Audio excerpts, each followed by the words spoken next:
കൂടിയ ഞാൻ ഉൾപ്പെടെ നമ്മൾ എല്ലാവരും ഒന്ന് ചിന്തിക്കേണ്ട കാര്യമുണ്ട്. 30 വയസ്സുള്ളവരുണ്ട്, 40 വയസ്സുള്ളവരുണ്ട്, 50 വയസ്സുള്ളവരുണ്ട്, 60 വയസ്സുള്ളവരുണ്ട്. ഓരോ ദിവസവും ചെയ്തു കൂട്ടിയ പാപങ്ങളുടെ കണക്കെടുക്കാൻ എന്നെ കൊണ്ടും നിങ്ങളെ കൊണ്ടും കഴിയുമോ? ഇന്നത്തെ ഒരു ദിവസത്തെ പാപത്തിന്റെ കണക്ക് മാത്രം ഒന്നെടുക്ക്. രാവിലെ ഉറക്കപ്പായിൽ നിന്ന് എഴുന്നേറ്റത് മുതൽ ഈ വഅലിന്റെ സദസ്സിലിരിക്കുന്ന സമയം വരെ കണ്ണുകൊണ്ട് കണ്ടത് മുഴുവനും പാപമാണ്, ചെവി കൊണ്ട് കേട്ടത് മുഴുവനും പാപമാണ്, നാവ് കൊണ്ട് പറഞ്ഞത് മുഴുവനും പാപമാണ്, കൈ കൊണ്ട് പിടിച്ചത് മുഴുവനും പാപമാണ്, ഹൃദയം കൊണ്ട് ചിന്തിച്ചത് മുഴുവനും പാപമാണ്, കാലുകൊണ്ട് നടന്നത് മുഴുവനും പാപത്തിലേക്കാണ്. ഓരോ ദിവസവും കോടാനുകോടി അപരാധം ചെയ്യുന്നവരാണ് ഞാനും നിങ്ങളും.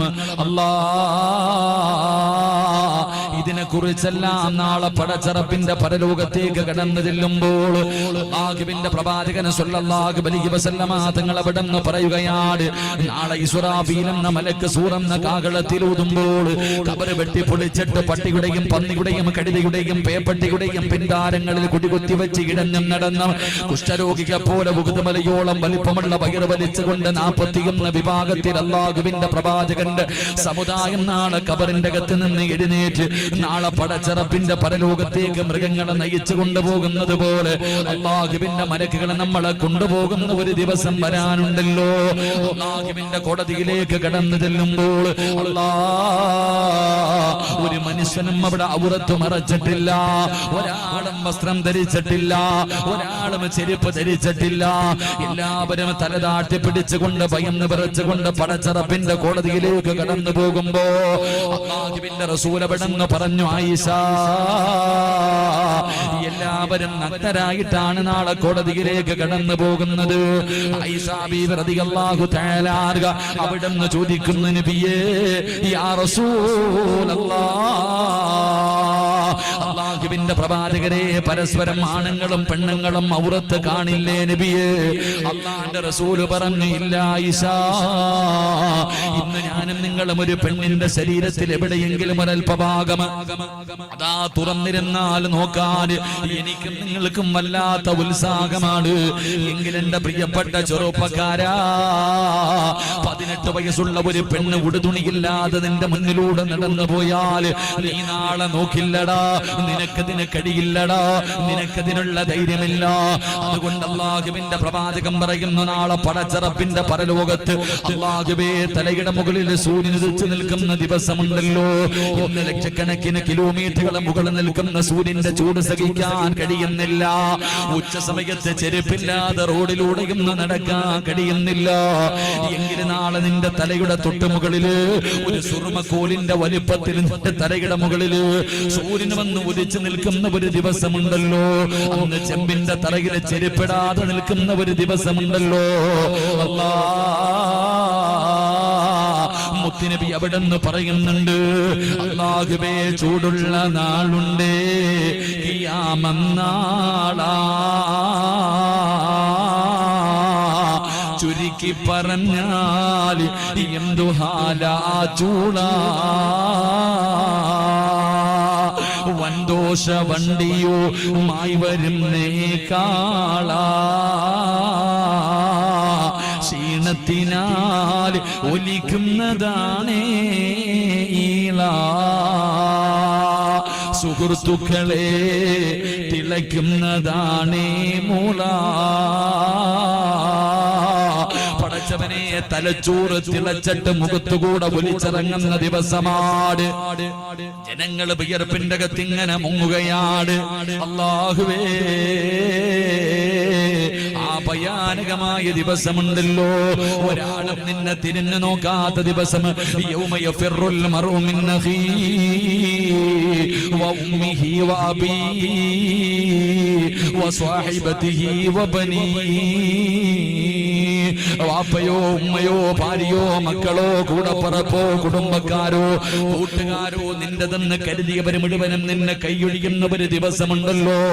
പെങ്ങളെ, നീ നാളെ അല്ലാഹുവിന്റെ അള്ളാന്റെ കോടതിയിൽ നിൽക്കുമ്പോ നിന്റെ പൊന്നാര മക്കള് പറയുന്നു, അല്ലാ കാല് പൊള്ളുന്നു, അല്ലാ എനിക്ക് സഹിക്കാൻ കഴിയുന്നില്ല, അല്ലാ എന്റെ ഉമ്മാനൊന്ന് മലത്തിക്കിടത്തി തന്നിരുന്നെങ്കിൽ 9 മാസക്കാരൻ ഗർഭം ചുമന്ന് മരണവേദനയുടെ വേദനയിൽ നിന്ന് പ്രസവിച്ച തന്റെ പ്രിയപ്പെട്ട പൊന്നാര മക്കള് മാതാപിതാക്കളെ കാണിച്ചിട്ട് പറയുകയാണ്, എന്റെ ഉമ്മച്ചിയെ ഒന്ന് മലർത്തി കിടത്തിത്താ അല്ലാ, നെഞ്ചത്ത് കയറി ഞാനൊന്ന് നിൽക്കട്ടെ റബ്ബേ എന്ന് മക്കള് പറയുന്ന ദിവസമുണ്ടല്ലോ. ആ പരലോകത്തേക്ക് കടന്നു ചെല്ലുമ്പോ എന്റെ പ്രിയമുള്ള സഹോദരാ,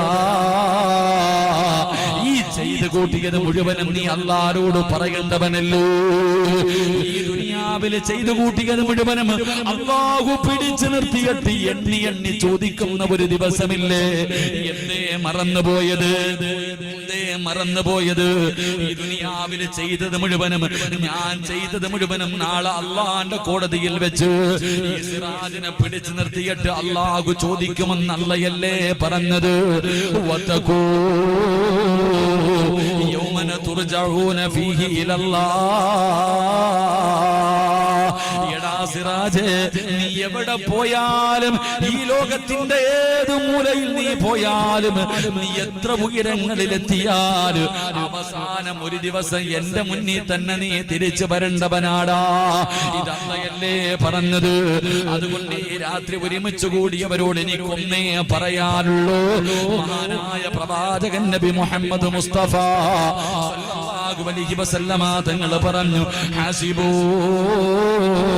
ഖബല അൻ തുഹാസബൂ. വിചാരണ വരുന്നതിന് മുമ്പ് നീ സ്വന്തമായിട്ടൊന്ന് വിചാരണ ചെയ്തോ. അല്ലാഹു നിന്നോട് ചോദിക്കുന്നതിന് മുമ്പ് നീ സ്വന്തമായിട്ട് നീ ഒന്ന് നിന്റെ ജീവിതത്തെ കുറിച്ച്, കഴിഞ്ഞുപോയ കാലങ്ങളെ കുറിച്ച് നീ ഒന്ന് വിലയിരുത്തണേ എന്ന് പ്രവാചകൻ പറയുമ്പോ മഹാനായ സയ്യിദുനാ ഉമർ ഇബ്നുൽ ഖത്താബ് റളിയല്ലാഹു തആല അൻഹു പടച്ചവനെ ആ ഉമർ തങ്ങളുടെ ജനാസ കുളിപ്പിക്കുമ്പോൾ അല്ലാഹുവേ ശരീരം മുഴുവനും ചാട്ടവാറുകൊണ്ട് തല്ലിയിരിക്കുന്ന അടയാളം കാണുകയാണ്. അവസാനം അവിടുന്ന് ജനാസ ഖബറടക്കിയിട്ട് കുടുംബത്തിലേക്ക് സ്വഹാബികൾ വന്നിട്ട് ചോദിക്കുമ്പോ അവിടുന്ന് പറഞ്ഞ മറുപടി എന്താ? പാതിരാത്രി എത്തിക്കഴിഞ്ഞാൽ മൃതങ്ങൾ റൂമിന്റെ അകത്ത് കയറുകയാണ്. എല്ലാവരും ഉറങ്ങിക്കഴിയുമ്പോൾ റൂമിന്റെ അകത്ത് കയറിയിട്ട് ഉമർ ഇബ്നുൽ ഖത്താബ് റളിയല്ലാഹു തആല അൻഹു ചാട്ടവാറെടുത്ത് തന്റെ ശരീരത്തെ തല്ലിയിട്ട് അവിടുന്ന് ചോദിക്കുകയാ, നീ ഇന്ന് ഒരുപാട് അല്ലാഹുവിന് ഇഷ്ടമില്ലാത്ത കാര്യങ്ങൾ ചെയ്തല്ലോ എന്ന് പറഞ്ഞുകൊണ്ട് വിചാരണ ചെയ്യുമായിരുന്നു എന്ന് ചരിത്രം പറയുമ്പോ എന്റെ പ്രിയപ്പെട്ടവരോട് എനിക്കൊന്നേ പറയാനുള്ളൂ. അല്ലാഹുവിന്റെ മുന്നിലേക്ക് പോകുന്നതിന് മുമ്പ് കഴിഞ്ഞു പോയ കാലങ്ങളത് 20 ആകട്ടെ, പ്രായപൂർത്തിയായത് മുതൽ 18 ആകട്ടെ, 20 ആകട്ടെ, 25 ആകട്ടെ, 30 ആകട്ടെ, 40 ആകട്ടെ, 50 ആകട്ടെ, 60 ആകട്ടെ, വാപ്പാവെന്ന് വിലയിരുത്തി നോക്ക്. ചെയ്തു പോയ പാപങ്ങളെ കുറിച്ചും ആലോചിച്ച് നോക്ക്. ഇന്ന് രാത്രി ഇവിടെ ഇരുന്നങ്ങ് മരിച്ചുപോയാ അല്ലാഹുവിന്റെ മുന്നിൽ പറയാൻ എന്താണ് നിന്റെ കയ്യിലുള്ളത്? കൊണ്ടുപോകാൻ എന്താണ് നിന്റെ കയ്യിലുള്ളത്? അതുകൊണ്ട് എന്റെ പ്രിയപ്പെട്ടവരോട് എനിക്ക് പറയാനുള്ളത്, തൗബ പിന്നത്തേക്ക് മാറ്റിവെക്കല്ലേ. അല്ലാഹുവേ, തൗബ നീ